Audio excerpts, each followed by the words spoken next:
everyone. Today I just wanted to give you an update to a news segment that I posted 4 days ago about the last northern white rhino male in the world. This rhino was 45 years old. His name was Sudan, and in the last few weeks of his life he had been suffering from recurrent infections and other age-related issues.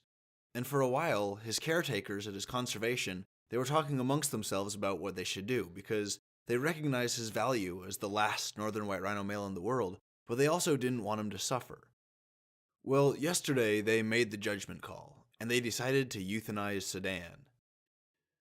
A representative for Sudan's conservation group, Elodie Sampire, said, and I quote, "He was a gentle giant. His personality was just amazing, and given his size, a lot of people were afraid of him, but there was nothing mean about him." Unquote. Even though Sudan has passed away, the northern white rhino species is not yet extinct. It lives on in the form of two females, his daughter Najin, who's 28, and her daughter Fatou, who is 17. Theoretically, scientists could use northern white rhino sperm that's being stored in cryostorage in Germany for in vitro fertilization, and this is part of a greater plan. The general idea of this plan to save the species is to use the stored sperm of Sudan and other northern white rhino males and use them to in vitro fertilize the extracted eggs of some of the females.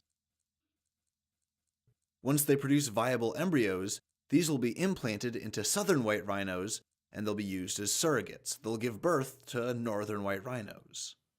Now, this plan, it has the potential to work, but it's a long shot.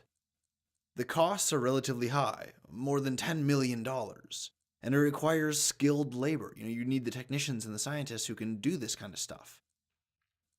And even in the best circumstance, where we use this stored sperm to fertilize some eggs and use the southern white rhino as surrogates to birth more northern white rhinos, and these new northern white rhinos are all healthy and fertile, and everything's going along great, even then, even in this best case scenario, we'll still have to manage the species. We'll still have to protect them from poachers. We'll still have to feed them and protect them and sustain them until their numbers can grow into a viable, stable population with a relatively healthy amount of genetic diversity. This is a very long-term plan, and it's not going to be easy. At this point, that's pretty much this species' only chance to avoid extinction. If we don't take immediate action, they're gone. If we try and do this in vitro fertilization technique, but something goes wrong or we produce a sterile offspring, they're gone. If scientists have to, they might use southern white rhino DNA to try and fill the gap and provide some genetic diversity to sexually produce a hybrid offspring. Although all efforts to do this so far between the northern and southern white rhinos has failed. So hybrids are out of the question. Inbreeding is a possible but undesired possibility because it has a lot of inherent problems. This is it for the northern white rhino. This is it. If we don't do anything, if we don't act, they're gone.